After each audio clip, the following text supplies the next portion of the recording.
जय सर्वशक्ति।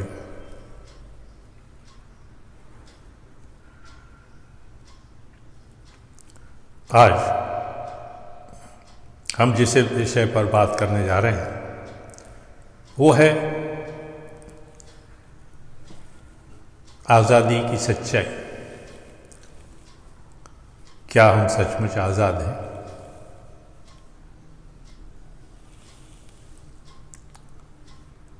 यूँ तो हमारे पूर्वजों ने जब आज़ादी की लड़ाई लड़ी थी, आज़ादी के लिए लड़ाई लड़ी थी, और वो सब तरह की लड़ाई थी। असहयोग आंदोलन था, तो साथ ही साथ उन वीरों को भी हम भूल नहीं सकते जिन्होंने सशस्त्र अंग्रेजों के खिलाफ बगावत की थी, उनकी खिलाफत की थी और उनको आगाह किया था कि अगर तुम देश से नहीं गए तो परिणाम बहुत खराब होंगे। ऐसे वीरों के नाम कुछ के तो हम जानते हैं, मगर वो हजारों की संख्या में ऐसे वीर हैं जिन्होंने अपनी जान कुर्बान कर दी और आज हम उनका नाम तक नहीं जानते।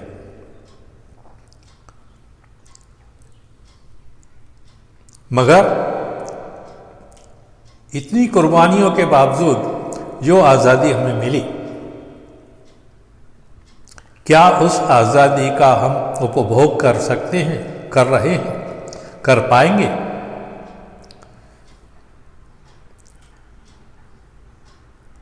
हम किस बात के लिए आज़ाद हैं?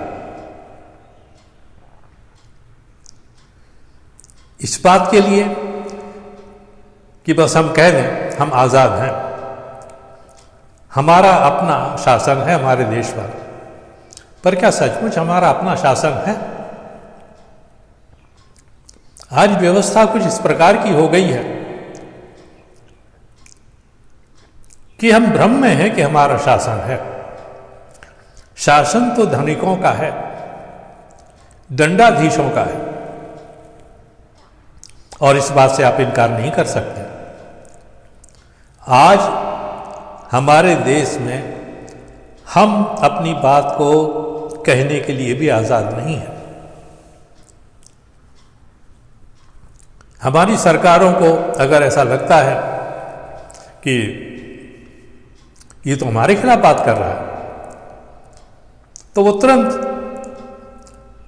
पुलिस के जरिए या दूसरे व्यवस्थाओं के जरिए हमारा मुंह बंद कर देंगे, हमें बंद कर देंगे। तो आज़ादी किस बात की है? आज़ादी भूखे मरने की आज़ादी है, मगर भूख से कोई आत्महत्या कर ले तो वो जुर्म है। अब आत्महत्या करने के बाद जुर्म साबित हो भी गया तो सजा सरकार किसको देगी? क्या कभी सरकार ने ये सोचा है कि भुखमरी से आत्महत्याएं होती ही क्यों हैं? उसके पीछे वजह क्या है? क्या आज की व्यवस्था उसके लिए जिम्मेदार नहीं है? मगर हम हैं कि इन सब से अपनी आंखें मूंद करके पड़े हुए हैं, सिर्फ आज़ादी की बात करते हैं, आज़ादी को समझने की कोशिश नहीं करते। आज धीरे धीरे हमारे देश में हमारे ही हाथ में कुछ नहीं रहा है। व्यवस्थाएं कुछ इस तरह से बदल रही हैं कि हमारे देश के जो कारखाने थे, मिलें थीं, जो संस्थान थे, वो भी आज हमारे नहीं रहे, वो पूंजीपतियों के हाथ में चले गए हैं। तो बोलबाला किसका रहेगा? कंट्रोल हर चीज पर किसका रहेगा? कंट्रोल उसका रहता है जो उत्पादन करता है,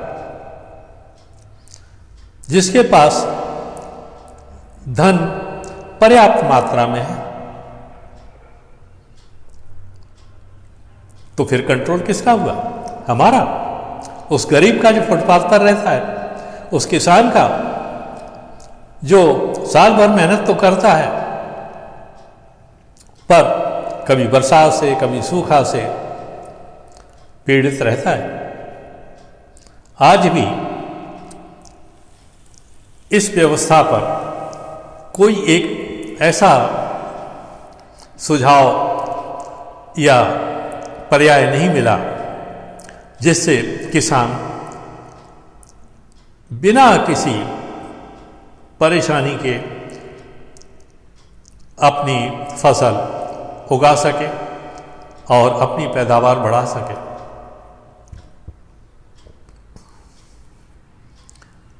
तो वजह क्या है?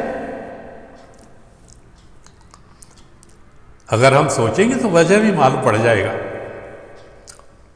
हम में से बहुत से लोग जानते हैं, मगर हमने कहा आंखें बंद किए हुए हम सो रहे हैं।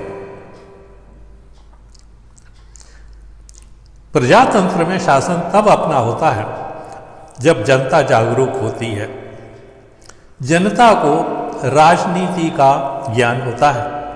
राजनीति क्या है, नेता किस तरह से कार्य करते हैं, इन सब बातों की जब पूरी जानकारी होती है तब ही हम कह सकते हैं कि हाँ, हमारा शासन है।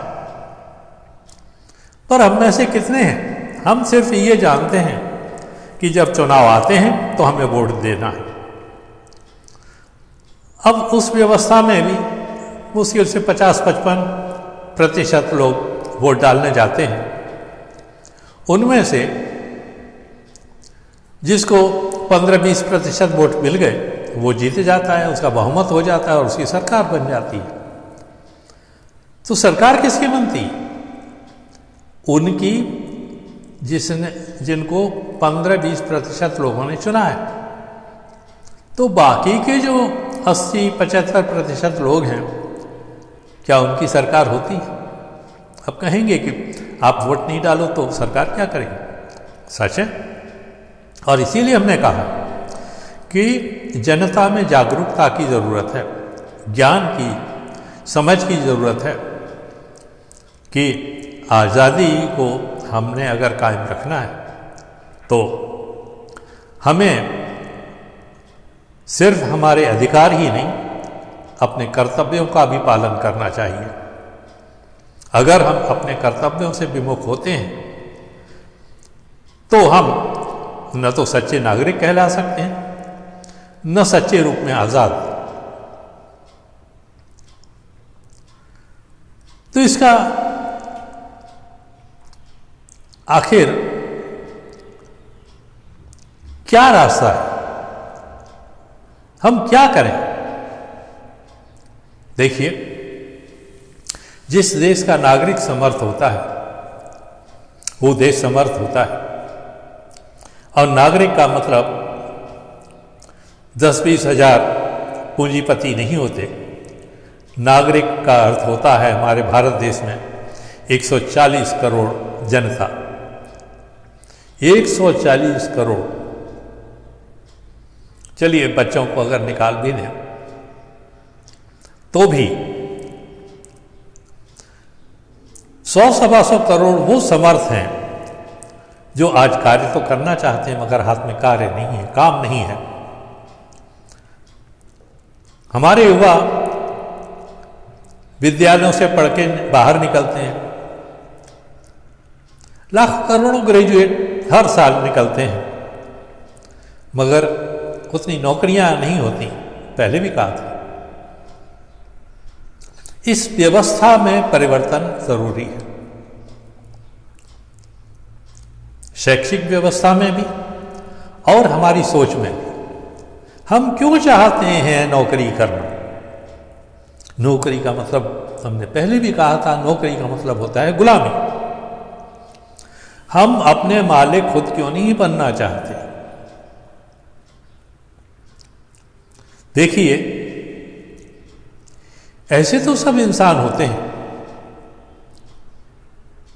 जैसे एक बाग में फूल तो बहुत होते हैं, मगर आपको कौन सा ऐसा फूल है जो आप अपनी तरफ आकर्षित करता है? कौन सा ऐसा फूल है? वो फूल होता है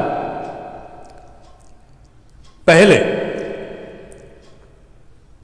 जो खुशबू थे, क्योंकि खुशबू, महक एक ऐसी चीज है जो दूर से आपको आकर्षित कर लेगी।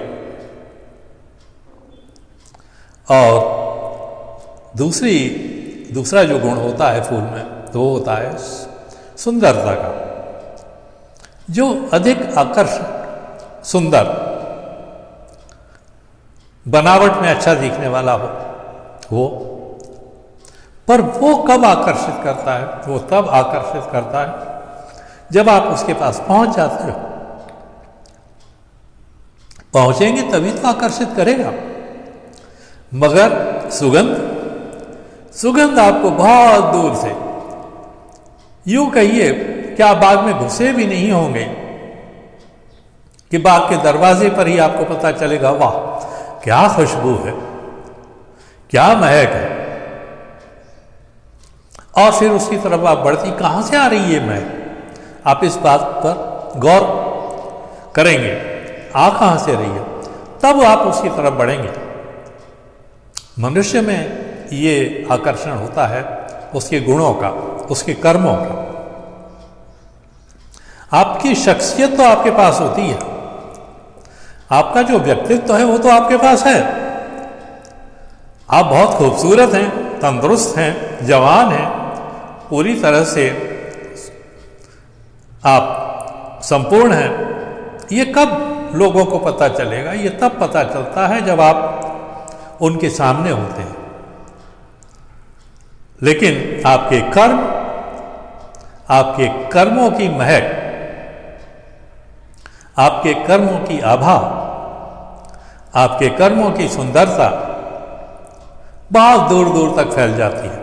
अगर आप अच्छे कार्य करते हैं तो लोग वाह वाह करते हैं, आपके समाज में ही नहीं, आपके शहर में ही नहीं, जिले में, राज्य में, देश में आपके गुणों का बखान होता है।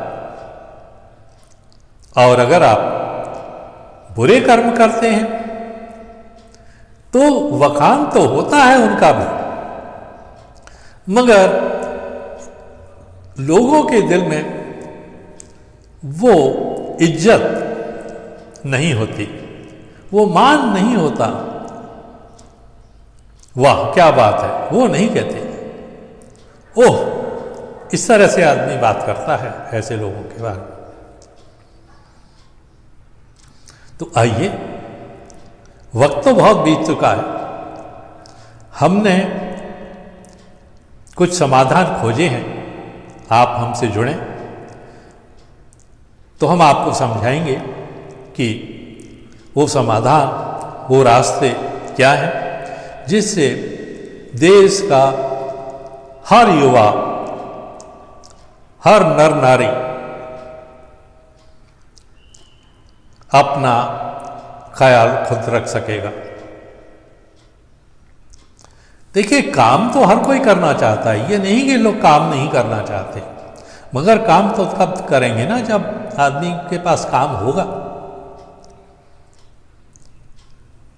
वो आइए कुछ ऐसा करें जिससे हर हाथ में काम हो, सम्मान हो और दिमाग में, मन में ये भावना हो कि हम आज़ाद हैं, हमारे ऊपर किसी गैर का अंकुश नहीं है। अगर हम खुद को बचाना चाहते हैं, समाज को बचाना चाहते हैं, देश को बचाना चाहते हैं, तो इस भावना को जन जन तक पहुंचाना आवश्यक है। और यही कार्य सर्वशक्ति आनंदालय कर रहा है, करेगा। आप हमसे जुड़िए। जुड़ने का तरीका हमने बताया था कि आप हमारे चैनल को सब्सक्राइब करें, कमेंट्स करें, रोज़ जो वीडियो आते हैं उन्हें देखते रहें, और जो कुछ आप कहना चाहते हैं वो कमेंट्स के माध्यम से हमसे कह सकते हैं। आपकी कोई भी समस्या हो, चाहे धन संबंधी हो, आर्थिक हो, आपके शरीर से संबंधित हो, आपकी मानसिक समस्या हो, पारिवारिक समस्या, कोई भी समस्या हो, आप हमसे संपर्क कर सकते हैं और हम आपको विश्वास दिलाते हैं कि आपकी समस्याओं का निराकरण अवश्य होगा। तो आइए हम सब एक होकर के अपनी समस्याओं का निराकरण करें और कह सकें कि हाँ, हम आज़ाद हैं, हमारा देश आज़ाद है। आज बस यहीं तक। धन्यवाद, शुक्रिया, थैंक यू वेरी मच।